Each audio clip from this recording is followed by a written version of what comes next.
As soon as Indian states began announcing lockdowns, questions started arising. What about the daily wage earners? What about the homeless? How will they survive without any money or food? Our state Assam announced a lockdown which was to be implemented from the 24th of March 2020. But immediately after this announcement, our Honorable Prime Minister Shri Narendra Modi announced a 21-day nationwide lockdown from 25th of March 2020. One point that got stuck in my mind was a request that our Prime Minister had made for each individual to take responsibility of few other individuals by providing them the basic means like food and water during the lockdown period.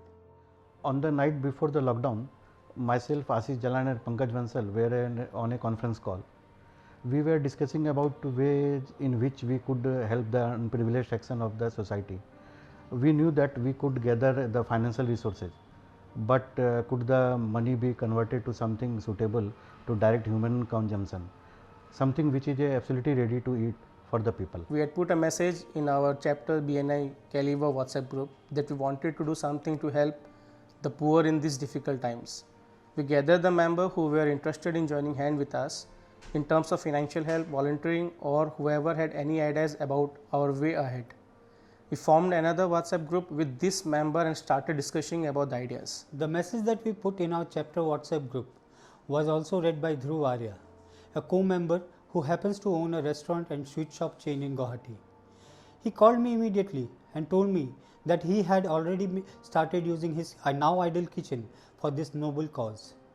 He had all the plan chalked out and was also feeding a few hundred people on a daily basis. Just before the lockdown started, I was having a word with my uncle who lives in Mumbai, and he suggested me that we could feed a few hundred people using our kitchen. So I immediately tried to contact the few contacts that I have in the police administration and the district administration and the police department, and we were immediately able to fix up a meeting with the Commissioner of Police Guwahati, and we asked him for the permission to feed approximately 1000 to 1200 people every day, and he granted us the same. He also gave us the permission, the passes that were required for the movement of vehicles and everything. He lined us up with the rest of the police department, and from the next day onwards we were able to start the distribution, which was the 26th of March. When we got to know that Dhruv was already working for this noble cause, we thought that the best option that we had was to pull in our resources with his. This way we could feed a larger number of people. Also, we did not have to worry about the execution of such large scale work. We then started working on the financial resources, and then our chapter put up a great act together. In a matter of few hours, we had enough fund to prepare over 100,000 meals. A very special thanks to our chapter's past and present leadership team for having persuaded members to donate as per their willingness and ability. It was at this point we realized the true power of BNI. We went into tier 4, tier 5 referrals with regards to donations. We started getting hundreds of calls. The word was out in the whole city that a bunch of businessmen have taken it upon themselves to do a tedious task. After receiving an overwhelming response in terms of donations, we have now set a goal to feed 2000 plus people every day till the time life is back to normal for these people.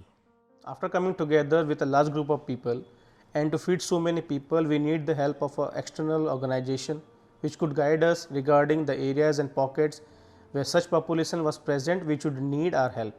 So we approached a few NGOs like Child Friendly Guwahati and Bosco Reach Out, who have been helping us with the distributions.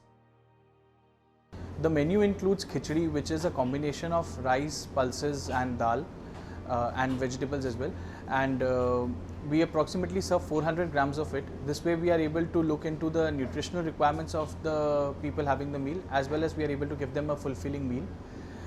We approximately serve 400 grams, which is sufficient for one person at one time.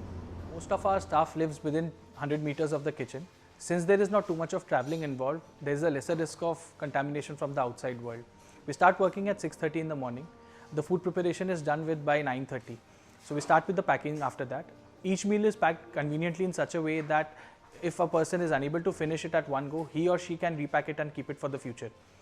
After that, by 11:30, once the meals are packed, the vans are loaded and they reach the police reserve where they pick up a few policemen to maintain the law and order during distribution, after which the vans are en route their way for the food distribution.